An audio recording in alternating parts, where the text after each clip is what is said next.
shorts YouTubers are ruining the Geometry Dash community. That is almost the universal opinion in the minds of GD viewers and creators. This is mainly because there's been a recent abundance of shorts that seem to project the community as a brain rot fanbase by the repetitive nature of most shorts creators uploading the exact same genre of content. However, the real question is, why do these shorts videos actually work? Like, how do each of these videos garner close to hundreds of millions of views? And do all of these creators deserve the massive uproar of hate? In this video, we will be spotlighting the notion of how Geometry Dash shorts and creators ruin the community.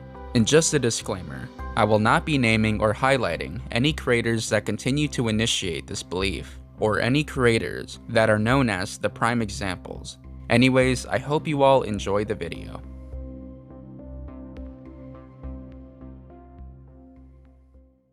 Over the last 2 years, the overwhelming amount of criticism amongst many shorts creators had completely divided the Geometry Dash content community, with many to claim that one side completely demonstrates a quality over quantity scenario, whilst the other is portrayed as the opposite, by uploading vertical short videos with very minimal effort. Not only that, but it seemed as those who chose to upload shorts with little to no effort were exponentially more likely to rapidly grow their channel, with most of the biggest Geometry Dash channels today being shorts creators. However, many people began to question why these low-effort shorts performed so well, and this revelation surfaced a massive stereotype that GD shorts YouTubers only care about their stats.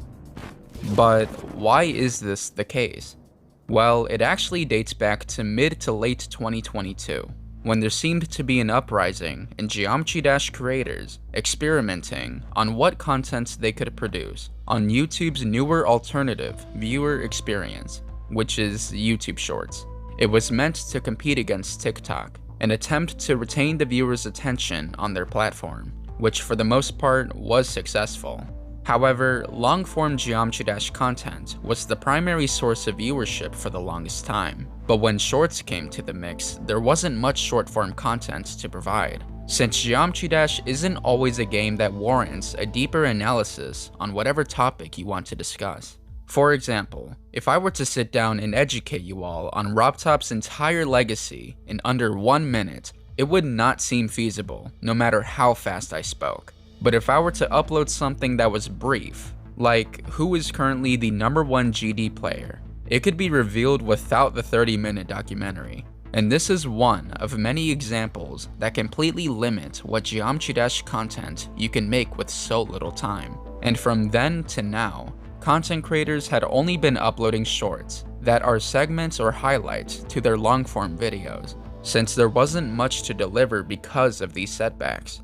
But despite these issues, many shorts creators had found and replicated a niche that had actually worked. An infamous niche that still remains to this day.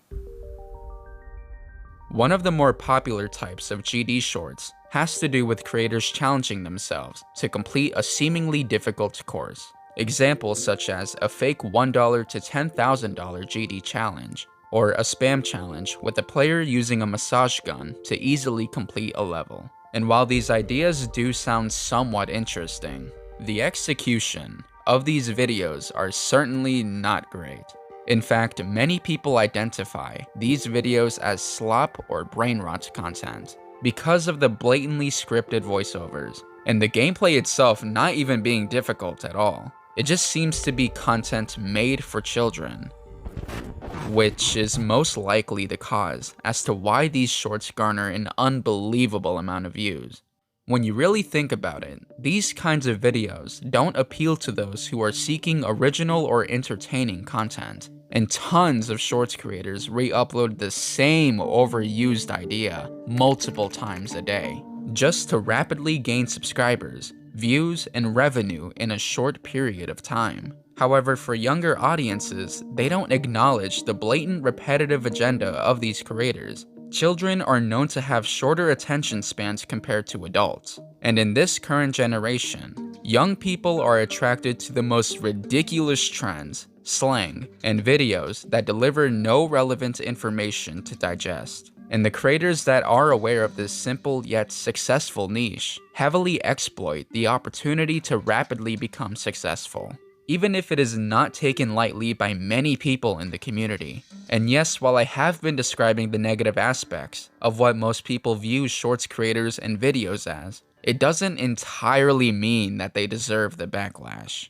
Despite the huge amount of overstimulating content that most shorts creators provide, nothing about their slop content directly harms or persuades younger audiences to do something they shouldn't, besides liking and subscribing to them, which doesn't do anything considering most creators in general have asked or suggested to do the same. And honestly, I don't actually believe that the content is the main issue, but the fact that there are some shorts creators who genuinely believe that their skyrocketing numbers means that they can self-proclaim themselves as major influencers in the Geometry Dash community, which is just completely false. And similar to the famous saying to not meet your idols, some egotistical shorts creators consider themselves as influential, when in reality they are no different than any viewer or content creator. And because of the common opinion that shorts creators only care about their stats, it can unfortunately portray actual good shorts creators in the same way.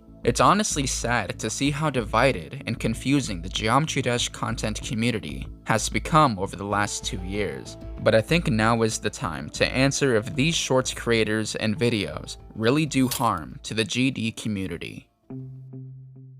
So to answer the question, are shorts YouTubers ruining the GD community? Well, in my honest opinion, yes, but not in the way most people would think. While I do believe that these videos are just repetitive slop content, the content alone doesn't entirely set a bad example to Geometry Dash as a whole. Instead, it's the shorts creators themselves that specifically utilize this rapid growth for their own personal gain. Because getting so many views, so many subscribers, and so much money from these videos doesn't give them any entitlement to say that they're more important than anybody else. Some decently sized YouTubers actually transitioned to make brain rot YouTube shorts, only to inevitably lose all respect from their former audience, which is understandable because nowadays, switching to make these kinds of videos gives the impression of acquiring a quick cash grab, to then quickly fall to irrelevancy. The only benefit that all these creators provide is giving the game a huge introduction to younger audiences that have never heard of Geometry Dash before, which these shorts creators do a great job with. But if you ask me, I don't think it is worth being ostracized from the community just to temporarily be known as an infamous GD shorts creator. However, even though most of these creators soon fall to irrelevancy, it doesn't mean that their downfall is deserved. I'm sure most of these shorts creators are aware of their rapid growth and the eventual decline in their image, so it wouldn't actually be deserved, but rather expected. Honestly, seeing this continuous cycle occur so often for brain rot GD shorts creators is kind of refreshing. Now, of course, I don't want to name names, but if a few of them just so happen to stumble across this video, then I at the very least hope you find a solution to gain some or all respect back. Because although I don't agree with the overwhelming hatred towards you all, I cannot support the exploitativeness of profiting off millions of unaware viewers. It would be cool to see the GD community not be so divisive when it comes to content, but I think it is a topic that does need more media attention rather than opinionated comment sections. But with all of that, here are my final thoughts. The Geometry Dash brain rot shorts community is undoubtedly something we never asked for or needed. I wish the YouTube algorithm hadn't pushed this type of content so much to the point where it became a problem. While it does have very limited and impactful benefits, the consequences of choosing to profit this way is not worth losing all respect and doing harm to your reputation, including these shorts creators' downfall months or a couple years down the road. All in all, the answer is yes. Specifically, the brain rot shorts YouTubers are ruining the Geometry Dash community. It isn't as bad as people project them to be. but they collectively cause a more negative impression towards themselves than any positive aspect out of it. And whether or not they enjoy their current status is anybody's guess. But the most we can do for now is just ignore these brain rot videos. That's the only power we can do for ourselves to prevent any additional attention. One more thing I did want to mention is the recent change for YouTube Shorts to be up to 3 minutes in length. This could be a great thing for the community, since it could finally allow Geometry Dash Shorts creators to add action, dialogue, and detailed information within a vertical video. We'd just have to wait and see. If this changes the general perception of these creators, maybe we could see a rise of passionate shorts creators with original ideas, or it could go south from there. And before anybody screams at me in the comments, I just want to say that my aim for this video was to not attack specific creators, but only to address an ongoing debate that has been brewing for far too long within the community. And everyone is entitled to agree or disagree with their own or anybody else's opinion. But those are just my thoughts on it. If you all have a different opinion, let me know in the comments below, and I'll respond to as many of you as I can. I hope you all enjoyed this video, and thank you to the channel members, and for you all for 27,500 subscribers. I really do hope that all of you achieve your goals this year, and I'm looking forward to seeing you all in the next video. Thank you all for watching, and electroencephalographically.